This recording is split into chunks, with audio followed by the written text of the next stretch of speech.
So last time I did a tutorial for Rocket League. I was explaining about the hitboxes and what to pick and why.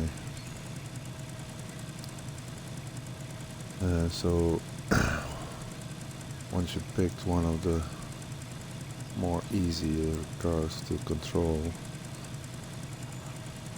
the next step is not even the ball or the game, but it's getting to know the arena, because if you start and you never played the game, the dimensions of the arena are gonna be totally strange to you. So you got no idea how many boosts you have to use to get to the roof or to get to the side of the field. So the more you play, the better your judgment will be of the dimensions of the arena. So for lower levels, it comes down to the ground play. And then the higher you go in level, the more you include the aerial play.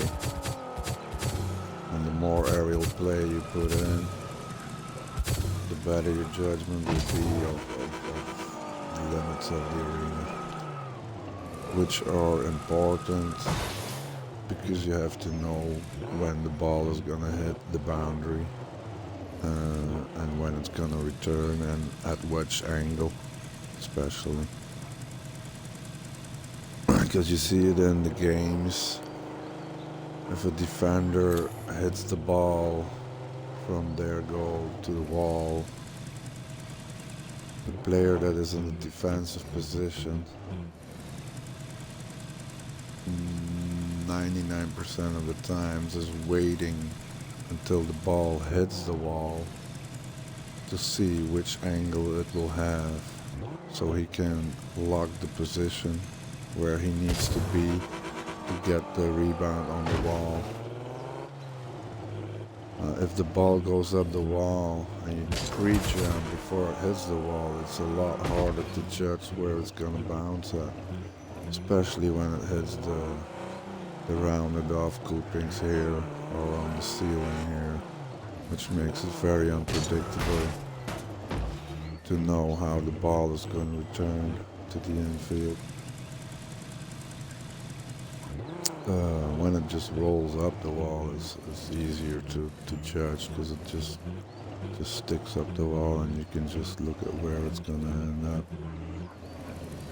So knowing the arena limits is important to get your play going. Now, the other thing about the arena is the boosts.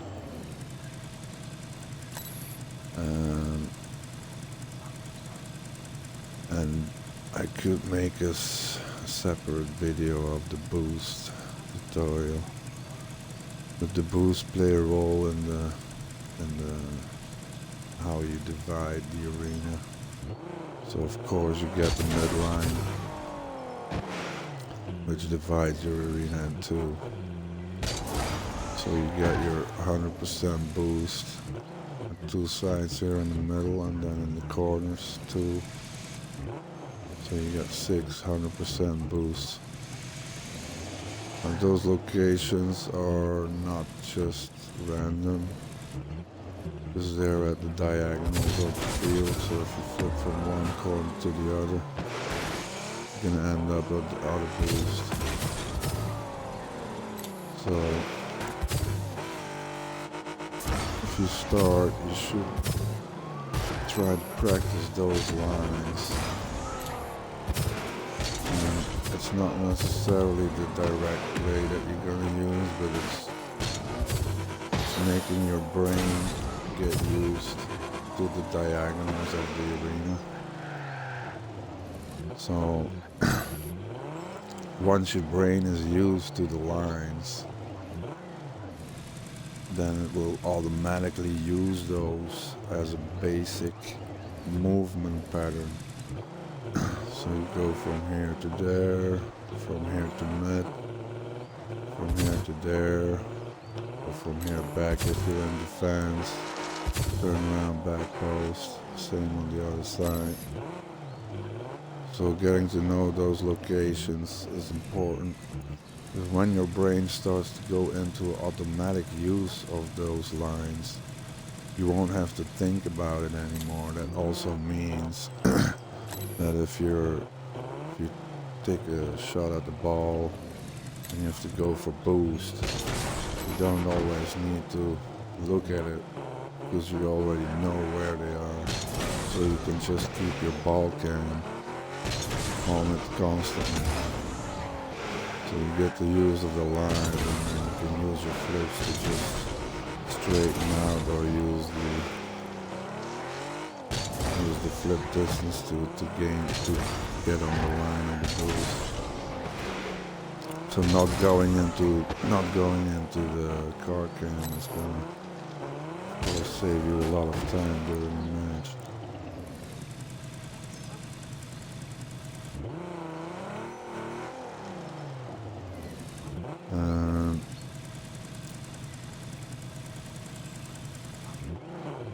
And then I think the last thing I have to say is the height I mentioned, which is if you're on higher levels, you want to try to include the roof as much as possible because it's harder to predict for the opponent what's going to happen after you hit the roof, especially if you get flip resets and shit.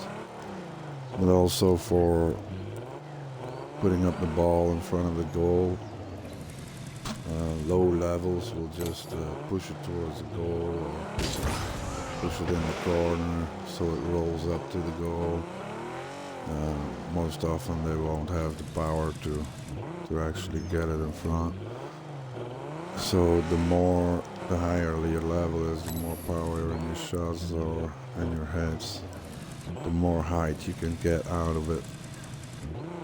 So then it becomes important to know where the ceiling is and how much power you need to hit the ball onto the ceiling or close to the ceiling. And the same is for like if you dribble the ball up and you want to hit it, that it nears the ceiling, and then you can go for the flip reset.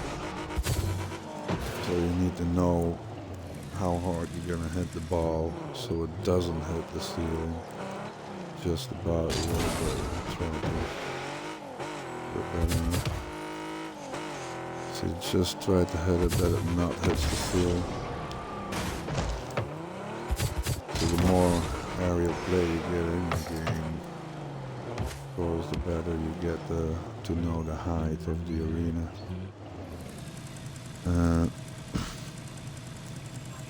That being said, I highly recommend new players not to go for the aerials right away and first get used to the whole ground play so you get that full under control, and also your power shots so you get good power on your ball hits. So those lines are gonna just make your game a lot easier. Just also jump from off the wall, and if you do a defensive hit from a goal, you end up here, you go back, always a little bit back, and the goal shot comes, you boost, try to save it, load back up. So those lines have to be an automatism. Practicing without ball will just give you no worry about doing something wrong or anything. You can just try to get some good speed out of it. Try to use a lot of boost. See how far you can get with a double jump. If you double jump very long, you can just go to the middle of the field almost.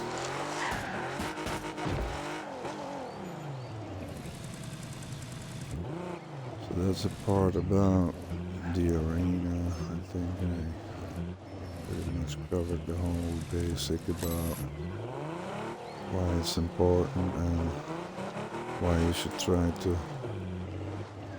get the hang of the arena run as quick as possible. Alright, thanks for watching. On to the next.